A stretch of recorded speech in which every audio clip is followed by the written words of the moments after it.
الذين آمنوا وتطمئن قلوبهم بذكر الله.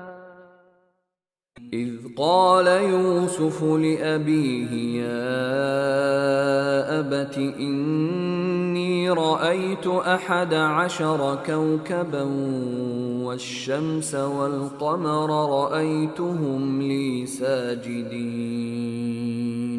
وحدی کے گوشت یوسفا وتی پتا کہ اے منی پیت بیشک کہ من دستا 11 استار او ماہ و روچ من دستند کہ آمنا سجدہ کنگایان. قال يا بني لا تقصص رؤياك على إخوتك فيكيدوا لك كيدا إن الشيطان للإنسان عدو مبين.